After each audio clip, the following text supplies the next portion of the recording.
Hey everyone, hopefully you're having a good day. My name's Andy. My channel's Finding Value.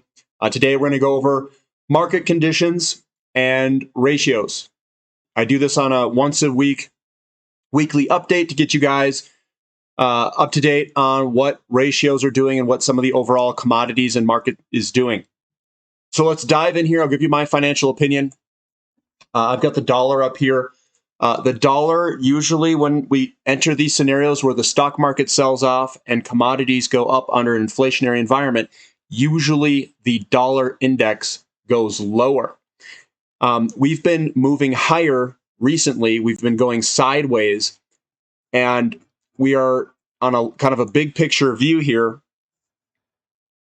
We are still under a support line. It's like we're doing a return move. So we've broken to the downside of this large support line, doing a return move up, and then we're probably going to head lower at some point. The last time we had the 01 stock market sell-off and the expansionary phase of real estate, we had a sell-off also with the dollar going lower in the index. I'm suspecting that that will probably happen again, and I don't know if we're there and ready yet.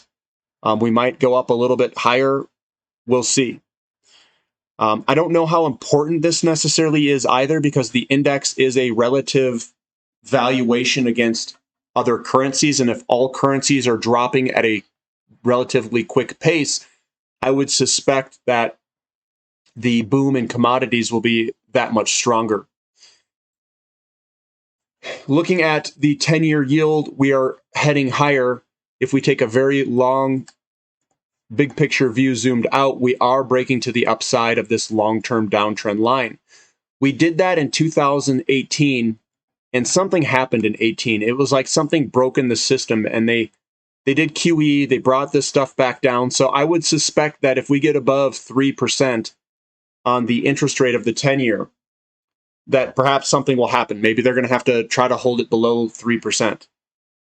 But we'll see what happens. We're flirting with the 2% level at the moment. Looking at the CRB index in relationship to the dollar, so this is priced in dollars, we've had a massive run higher. We basically cut across this entire pattern. Let me put it in the logarithmic. We basically cut across this entire pattern and are continuing to move higher with some good strength. This looks fantastic. Now, could we get a pullback at some point? Yes, it's pretty likely that at some point to get a pullback. This was a pullback here, and then we just started rocketing higher again. Pretty easy hold is so long that you're going higher. So everything looks absolutely fantastic from a CRB perspective. And then gold's breaking to the upside. I had to talk about this one last time. It's kind of still in disbelief here. I'm like, yes, finally. We'll see if this thing holds above the 1850 level. If we hold above it next week, I think it's a high likelihood that this is a legit breakout and that will move higher. So we'll see what happens there. Scrolling on down, getting into more of the ratios. Let me scroll through all this stuff that I've got. The CRB to SP 500 ratio is continuing to outperform for commodities. It's looking absolutely excellent. Here's a big picture view of it, where you can see it's a clear move higher. This is exactly where we want to be for an investment. We want to be in commodities and the commodity companies. They are going to outperform. We've got large, big moves higher with small pullbacks. Exactly what you want to see in a ratio or a stock or in anything. Remember, all charts are ratios. They're all ratios. It's an asset priced in dollars. That's a ratio. It's an asset against an asset. That's a ratio. So ultimately, they're all ratios. Now, here's the platinum to gold ratio. I suspect platinum to move higher eventually. We have broken this big downtrend here. We are moving on sideways, and I think we're going to see a move higher. I think that we'll go back above 2.0 and somewhere in this range up between 2 and 2.5, just like we have in history. It just may take a little bit of time to get this thing moving. So that's platinum. I'm expecting platinum to outperform gold. The platinum to palladium ratio is inside of this little channel. We're at the low end of the channel. Palladium still has a lot of demand for it. It is still in a deficit. I do suspect with time that platinum will eventually outperform palladium and move on up. Last time it took a little while. It went all the way to 2001. So platinum started outperforming gold in the beginning, and then eventually platinum started to outperform palladium a little bit later than gold. And then the platinum to silver ratio, we are up in the corner here, and we've done a breakout return move, and we'll see what happens next. Maybe we come back in the pattern, maybe we find support here with this breakout line, and then we start moving on higher, which means that platinum would be outperforming silver. So we'll see what happens here. Gold to silver ratio, it is remaining at its ratio where it's been holding. And I suspect over time that this ratio will drop, which means silver will outperform gold once this commodity bull market gets moving. We're doing a little bit of a return move upward, just kind of like the dollar. I think if we see the dollar drop, this will drop with it eventually. Looking at palladium. No, it's palladium to silver ratio. The palladium to silver ratio, we've got it declining going down, which means silver was outperforming palladium when this ratio moves lower. Dow Jones Industrial Average to gold. Gold is outperforming the Dow Jones Industrial Average. We've broken out of this pattern here. Here's your pattern going up and down. We've broken to the upside, return move for the retest, and we are breaking to the downside, which means gold will hopefully outperform the Dow Jones Industrial Average. I suspect this to come all the way down, and a crash at the end of this will bring it all the way down to about 2 or 1. They usually end in crashes where stocks crash out to the downside in a deflationary bust in real estate. And I think we're probably a good 5 to 10 years out from that. But I'm suspecting that we can hit the bottom here down to 2. That will be your opportunity before that crash to jump into bonds when interest rates are high. The crash happens, the interest rates drop, and you get a nice, good little bump in performance with going into bonds. And then at the end of this, when it starts to turn around, you dump those bonds into stocks. So we ride commodities on the down, commodity. And then at some point in here, you're going to have to swap over into bonds. And then you get this final crash with the ratio crashing down. You should be in bonds here. And then you swap over in this area into stocks. You ride stocks higher, and then you swap again into commodities. The gold to oil ratio, I am very bullish on oil. We are down, wow, this is down to 19.75. We are playing with this lower trend line. We're right on the edge, about to break it to the downside for oil to have a large outperformance against gold. We could see oil take off quite dramatically here and compress all the way down to perhaps even 10 if we can get that break and close below the lower trend line of this channel. So oil is looking very good. Gold, I know, performed very well. We have copper to gold ratio here, so we have a bounce off this resistance line. Looked like copper was ready to run, but gold launched higher, brought this ratio back underneath it.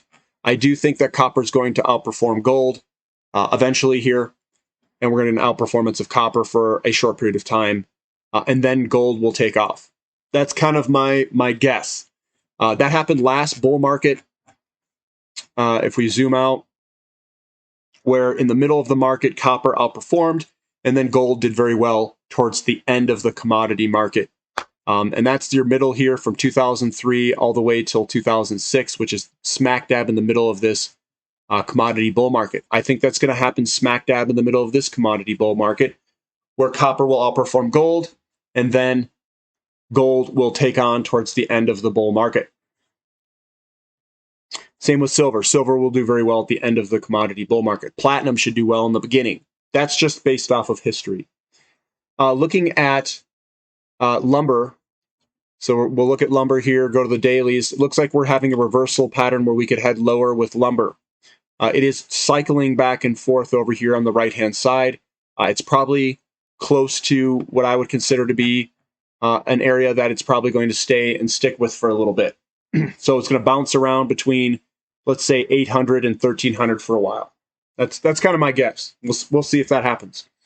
Nickel has broken out of this large pattern to the upside. I suspect that this will continue higher. It looks like we're getting a little bit of sell-off, though, so we might have a retest back down here to maybe 1640 or something eventually. Palladium's looking quite well, but when priced in the dollar, we don't really cover this one that much. This is kind of an out-of-cycle one, and if you look at it, we've broken this massive pattern here. This would have been a huge buy in 2017, even all the way down here at the bottom. The ratios would have thrown a buy in 2008 and 9. This is where you want to buy it. You hold on to it the entire time. You see this gigantic break, and you just keep holding on, and then you fall out the bottom here. This is where you trade out of it in August of 2021. I traded out of it in March and April of 2021 at the top here. And then this is probably going to move its way down and go lower, is my guess, eventually. Cocoa futures looking quite strong. They've been moving on up for cocoa futures in a massive pattern all the way back to the 1980s. So if we break this big pattern to the upside, we're going to see a big move to the upside. I suspect that to happen. Wheat, I also suspect to get a little choppy. You come in here and then you break to the upside and have a big run in wheat. So that's happening right now. Soybeans is going to take a big run at it. I think that will be an interesting play. I'm playing all this through fertilizers. Corn futures is moving higher. It's a solid move higher. I think we'll break out of this pattern here to the upside probably. That's my guess. And then we've got copper priced in dollars. We've got this little pattern there on the right-hand side, and we've broken that to the upside. I think eventually we'll move to the upside here for copper. Housing starts is what's driving this. We have been in an uptrend here, in an uptrend the entire time. We getting up above 1.7 million, basically 2 million is a very big expansionary phase of real estate. So I think we'll eventually work our way up above 2 million and hold at 2 million perhaps for a good long period. One person was saying that we could be building for 2 million homes for 10 years straight to hit this deficit. So we could have the largest residential real estate boom ever in American history. That's what the potential can be, which means it could be the largest inflationary period as well. We'll see if that plays out. I'm not projecting that. That's just kind of what somebody had said. And I'm not predicting that. I'm just letting you guys know what's going on. We've got the PPI here, the Producer Price Index. This is the big long-term view. Every time you get a big breakout with these lines, you get a nice big move higher. We've broken this pattern to the upside. We've been moving on higher. We got a little bit of a pullback. I suspect that this will continue higher, especially with all the commodity prices moving on up. So I suspect that we see another move higher eventually. This is probably the first leg of a three-leg movement. So looking at the last one, first wave, third wave, and then a fifth wave, and then a consolidation. First leg, third leg, which is the biggest, is coming up. So this is probably going to be a very large inflationary move coming with the PPI, and this is probably the first leg of that move. So there's that. Looking at the S&P 500, just to kind of touch on that, I think it's going to head lower. We've got a rising wedge. This will do wonders for our ratios that are against stocks. Because if stocks go lower, sideways to lower is what I'm expecting. I would suspect that commodities outperform it, and that we'll see the ratios of commodities to stock ratio do a big old move. So that's what I've got for today for the ratios. They all look pretty good for commodities to outperform stocks. I think that commodities and the commodity companies are the spot to be, in my opinion. And precious metals will eventually do very well kind of behind this. So in the beginning, I always like the energy stuff. Middle, you can go to some of the metals. And then towards the end of the commodity bull market, gold and silver is usually what rips it. So that's kind of what I've seen in previous bull markets, and that's kind of what I think the pattern or the order, the sequence, the order of operations or sequence is what happens during a commodity bull market. If you guys like the content, give me a thumbs up, subscribe to the channel if you haven't already, and thank you for listening. This is Finding Value.